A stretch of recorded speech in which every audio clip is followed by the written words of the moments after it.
Jésus-Christ.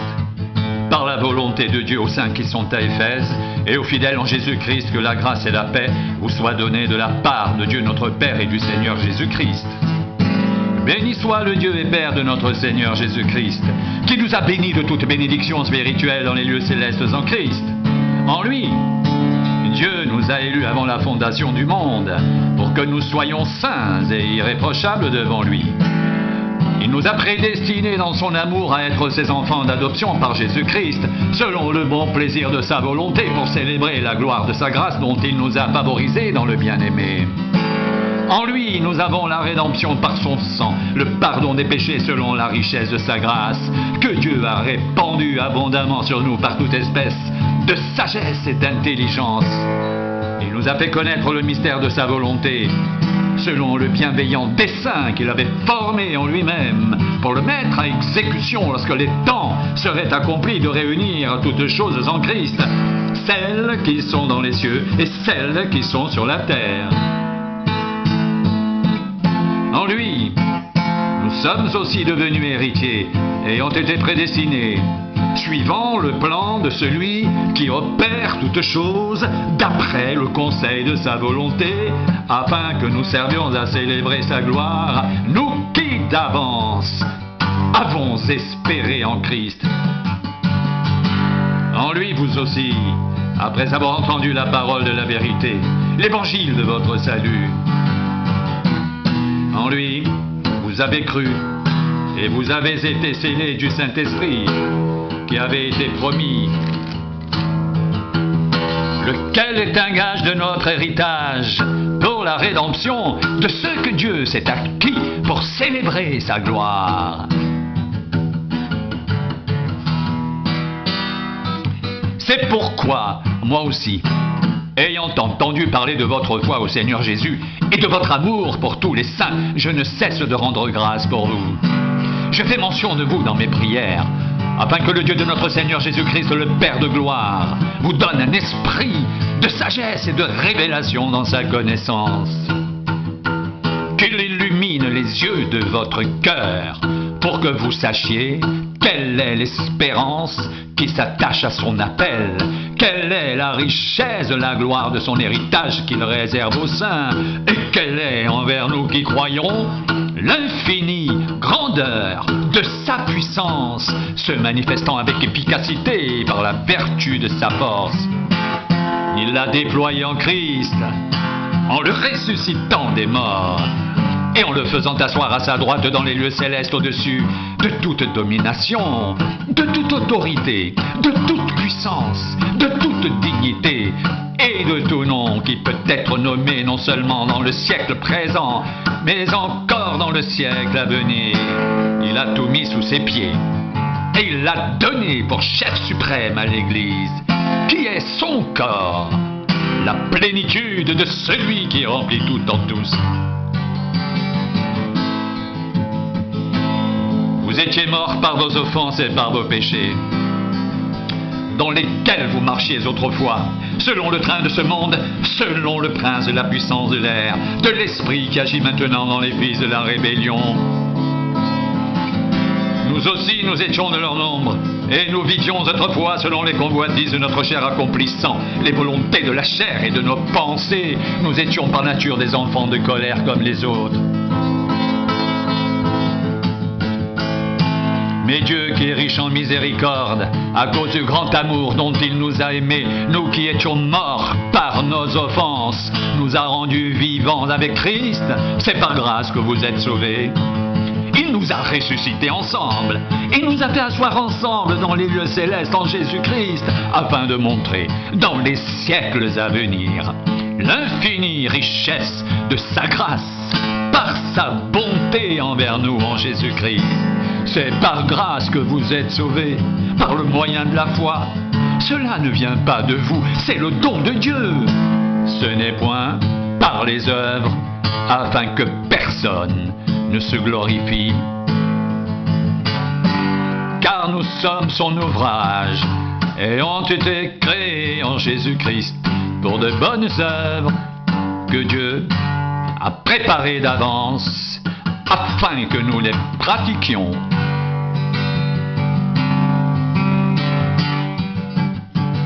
C'est pourquoi, vous autrefois, païens dans la chair appelés incirconcis par ceux qu'on appelle circoncis, et qui le sont en la chair par la main de l'homme, souvenez-vous que vous étiez en ce temps-là sans Christ, privés du droit de cité en Israël, étrangers aux alliances de la promesse, sans espérance et sans Dieu dans le monde. Et maintenant, en Jésus-Christ, vous qui étiez jadis éloignés, vous avez été rapprochés par le sang de Christ, car il est notre paix, lui qui des deux n'en a fait qu'un, et qui a renversé le mur de séparation, l'inimitié, ayant anéanti par sa chair la loi des ordonnances dans ses prescriptions. Il a voulu créer en lui-même, avec les deux, un seul homme nouveau, en établissant la paix, et les réconcilier avec Dieu l'un et l'autre en un seul corps, par la croix, en détruisant par elle l'inimitié. Il est venu annoncer la paix à vous qui étiez loin, et la paix à ceux qui étaient près. Car par lui, les uns et les autres, nous avons accès auprès du Père. Dans un même esprit, ainsi donc, vous n'êtes plus des étrangers, ni des gens du dehors, mais vous êtes concitoyens des saints. Gens de la maison de Dieu, vous avez été édifiés sur le fondement des apôtres et des prophètes, Jésus-Christ lui-même étant la pierre angulaire. En lui, tout l'édifice, bien coordonné, s'élève pour être un temple saint dans le Seigneur. En lui, vous êtes aussi édifiés pour être une habitation de Dieu en esprit. À cause de cela, moi, Paul, le prisonnier de Christ pour vous, païens, si du moins vous avez appris comment je fais part de la grâce de Dieu qui m'a été confiée pour vous, c'est par révélation que j'ai eu connaissance du mystère sur lequel je viens d'écrire en peu de mots. En les lisant, vous pouvez vous représenter l'intelligence que j'ai du mystère de Christ. Il n'a pas été manifesté aux fils des hommes dans les autres générations, comme il a été révélé maintenant par l'Esprit aux saints apôtres et prophètes de Christ. Ce mystère, c'est que les païens sont co-héritiers, forment un même corps et participent à la même promesse en Jésus-Christ, par l'évangile dont j'ai été fait ministre, selon le don de la grâce de Dieu qui m'a été accordé par l'efficacité de sa puissance. À moi qui suis le moindre de tous les saints, cette grâce a été accordée d'annoncer aux païens les richesses incompréhensibles de Christ et de mettre en lumière le moyen de faire connaître le mystère caché de toute éternité en Dieu qui a créé toutes choses. C'est pourquoi les dominations et les autorités dans les lieux célestes connaissent aujourd'hui par l'Église la sagesse infiniment variée de Dieu selon le dessein éternel qu'il a mis à exécution par Jésus-Christ notre Seigneur. En lui, nous avons, par la foi en lui, la liberté de nous approcher de Dieu avec confiance. Aussi je vous demande de ne pas perdre courage à cause des afflictions que j'endure pour vous. Elles sont votre gloire.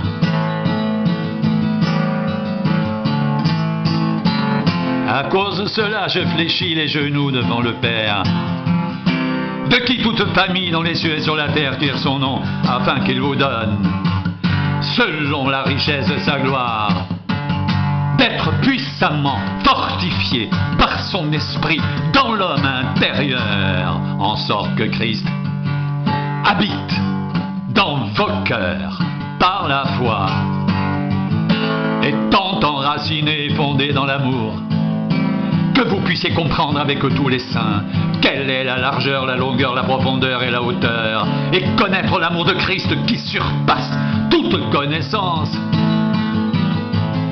en sorte que vous soyez remplis jusqu'à toute la plénitude de Dieu. Or à celui qui peut faire, par la puissance qui agit en nous, infiniment au-delà de tout ce que nous demandons ou pensons. À lui soit la gloire dans l'Église et en Jésus-Christ, dans toutes les générations, au siècle des siècles. Amen.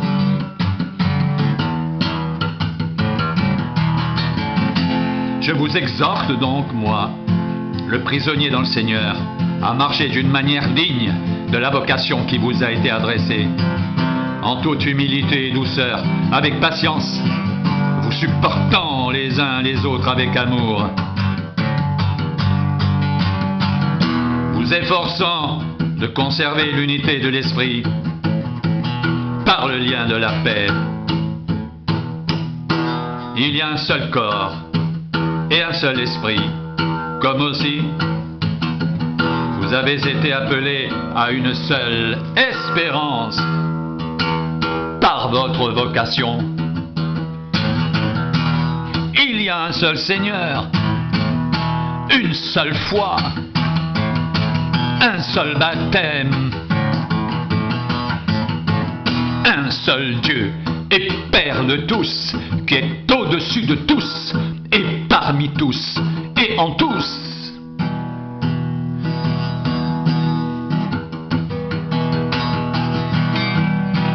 Mais à chacun de nous, la grâce a été donnée selon la mesure du don de Christ.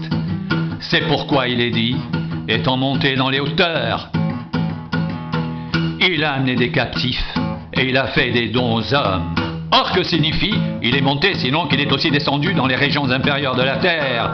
Celui qui est descendu, c'est le même qui est monté au-dessus de tous les cieux, afin de remplir toutes choses.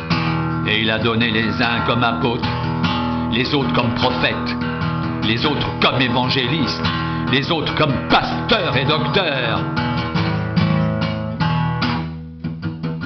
pour le perfectionnement des saints, en vue de l'œuvre, du ministère et de l'édification du corps de Christ, jusqu'à ce que nous soyons tous parvenus à l'unité de la foi et de la connaissance du Fils de Dieu, à l'état d'homme fait, à la mesure de la stature parfaite de Christ. Ainsi, nous ne serons plus des enfants flottants et emportés à tout vent de doctrine, par la tromperie des hommes, par leur ruse, dans les moyens de séduction. Mais en professant la vérité dans l'amour, nous croîtrons à tous égards en celui qui est le chef Christ.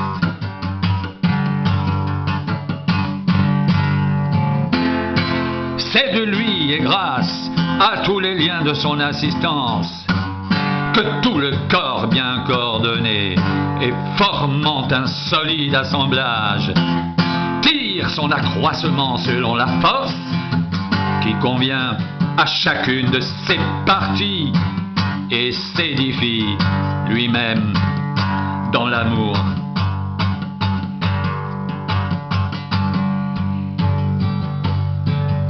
Voici donc ce que je dis et ce que je déclare dans le Seigneur. Vous ne devez plus marcher comme les païens qui marchent selon la vanité de leurs pensées. Ils ont l'intelligence obscurcie. Ils sont étrangers à la vie de Dieu à cause de l'ignorance qui est en eux, de l'endurcissement de leur cœur.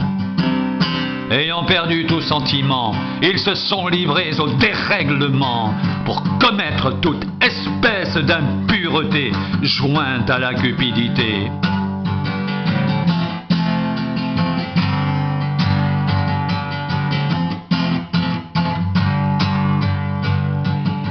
Mais vous, ce n'est pas ainsi que vous avez appris Christ, si du moins vous l'avez entendu, et si conformément à la vérité qui est en Jésus, c'est en lui que vous avez été instruits à vous dépouiller par rapport à votre vie passée du vieil homme qui se corrompt par les convoitises trompeuses, à être renouvelé dans l'esprit de votre intelligence et à revêtir l'homme nouveau, créé selon Dieu, dans une justice et une sainteté que produit la vérité.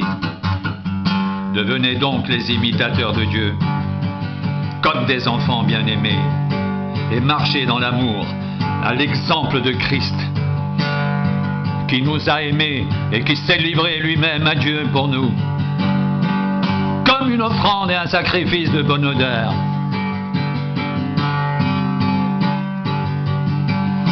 Que la débauche n'aucune impureté ni la cupidité ne soient pas même nommées parmi vous, ainsi qu'il convient à des saints. Qu'on n'entende ni paroles grossières, ni propos insensés ou équivoques, choses qui sont contraires à la bienséance. Qu'on entende plutôt des actions de grâce, car sachez-le bien, aucun débauché ou impur ou cupide, c'est-à-dire idolâtre, n'a d'héritage dans le royaume de Christ et de Dieu.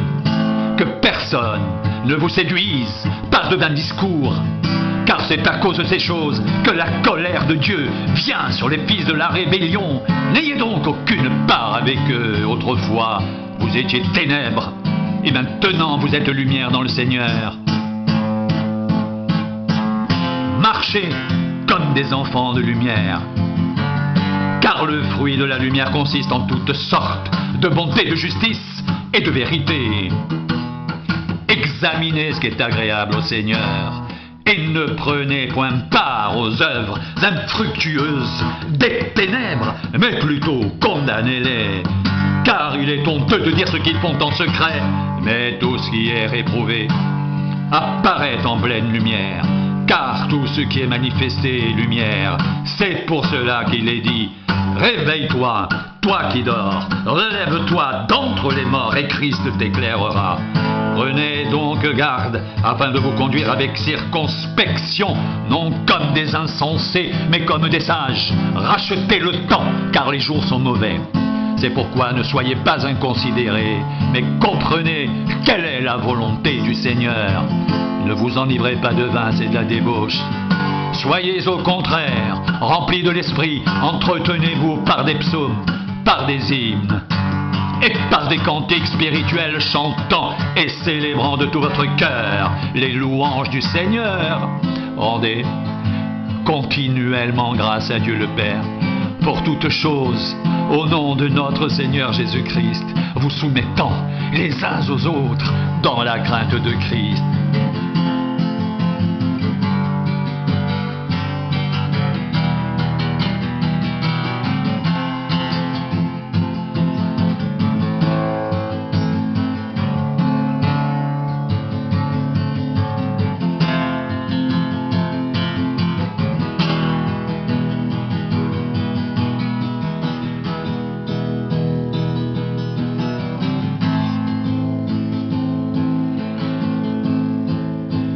Soyez au contraire remplis de l'esprit.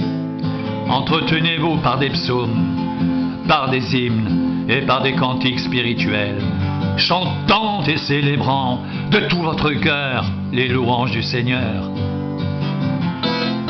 Rendez continuellement grâce à Dieu le Père pour toutes choses au nom de notre Seigneur Jésus-Christ, vous soumettant les uns aux autres dans la crainte de Christ. Entretenez-vous